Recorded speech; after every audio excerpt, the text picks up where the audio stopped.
A long time ago in Umudike, there lived an orphan called Aku, who lived alone in her hut.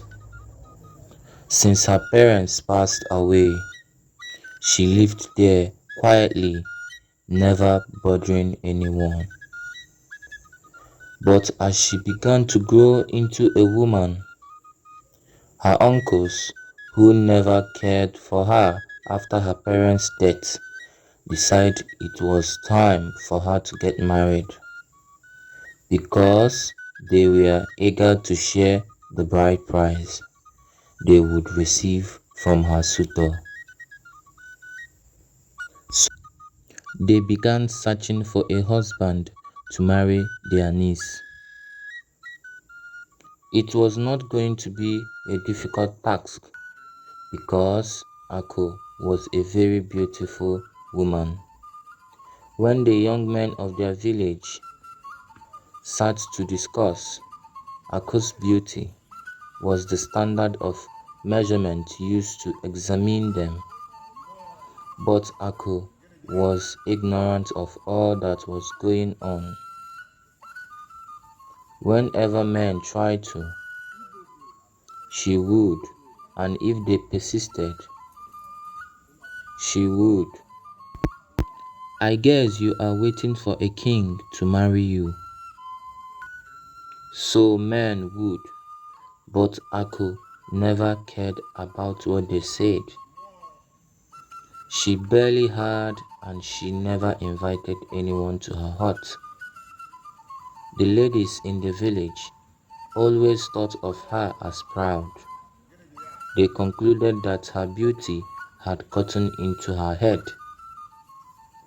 The only person Ako gave access to her life was Ifoma. Ifoma was her neighbor in the market where Ako sold foodstuff.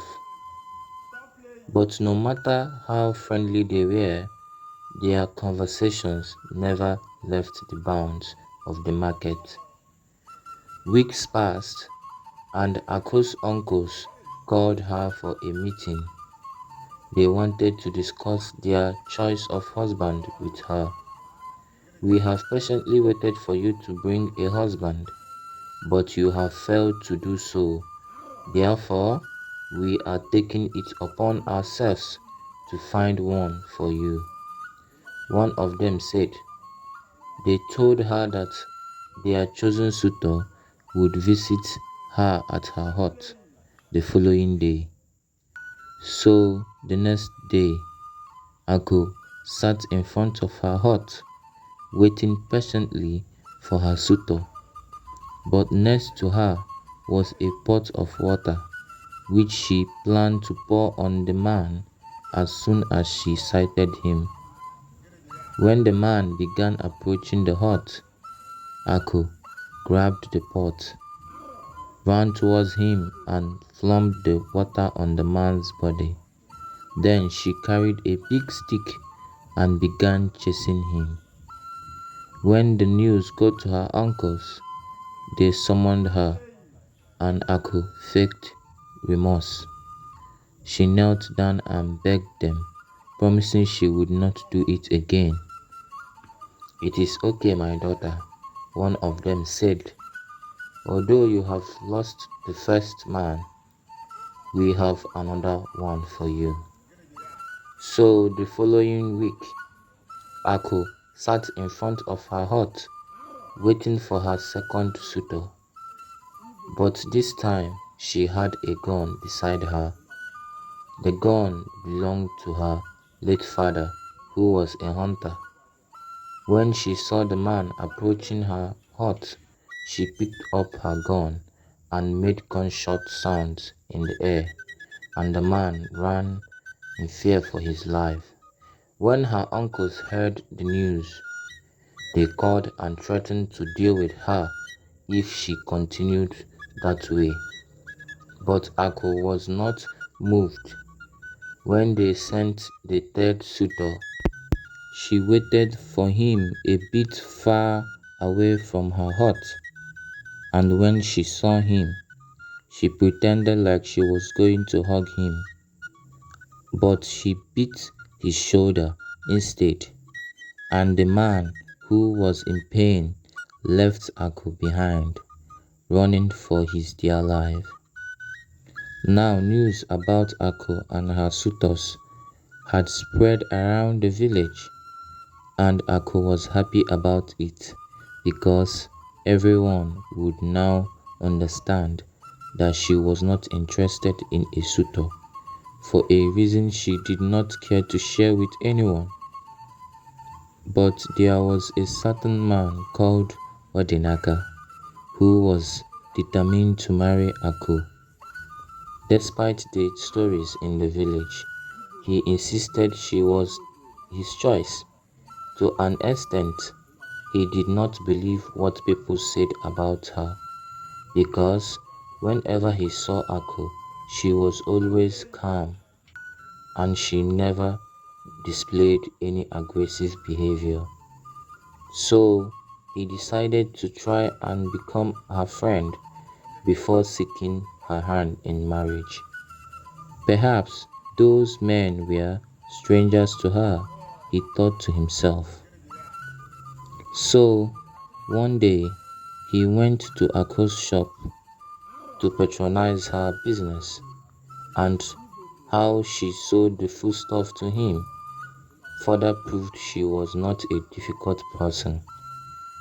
So daily he would go to buy one thing or the other from her shop, and one day an opportunity to have a conversation with her presented itself. Aku was struggling with some bulk calculations due to the large amount of goods she had just received.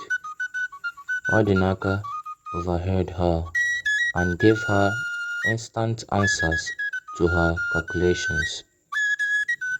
She looked at him in doubt and then continued with her calculation. But eventually she arrived at the same answer. Hmm, your brain is on fire, Aku said with a smile on her face, hailing Odinaka's smartness. Odinaka was very excited. It was the first interaction they had aside from business. He quickly finished the remaining calculations and Aku offered him a drink, but he declined. Weeks passed and Odinaka kept coming to the shop, but now his conversation with Aku were no more business. Sometimes he even helped her to do some calculations. One evening, he came to buy something as usual, but Aku was already packed to go home. However, because of Odinaka, she unlocked her store and sold to him. But as she loaded some items on her wheelbarrow, she realized the tire was flat. What will I do now? Aku exclaimed. Odinaka, please, can you help me carry some of my things? She asked him. To your house? He asked her. But Aku angrily responded, of course not.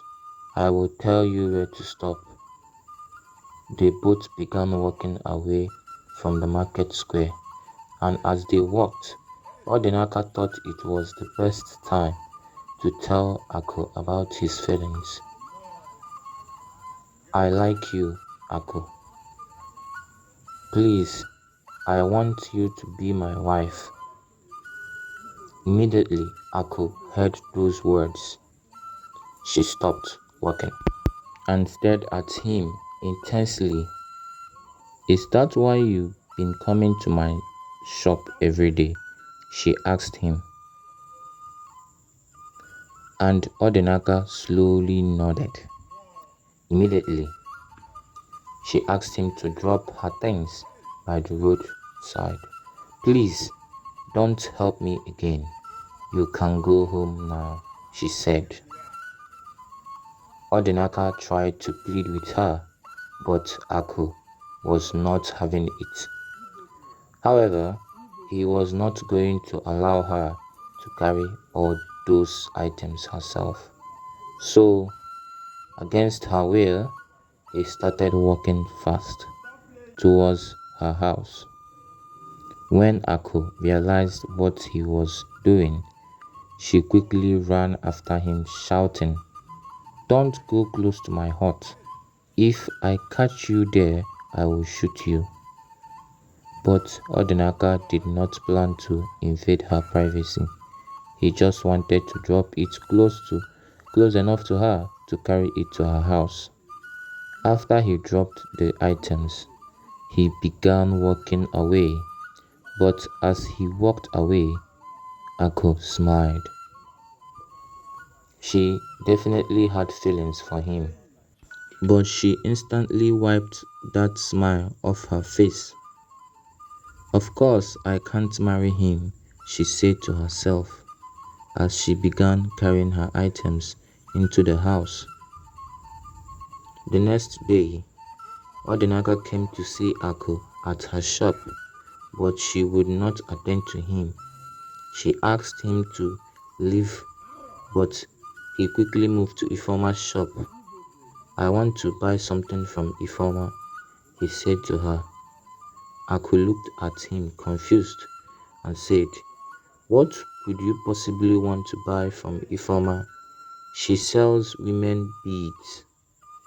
But Ifoma, who had long observed Odinaka liked Aku, quickly came to his rescue.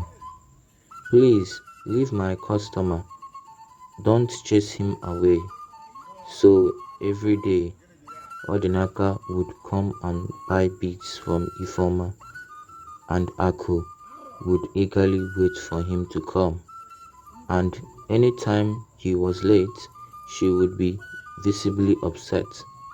It was now obvious she liked Odinaka.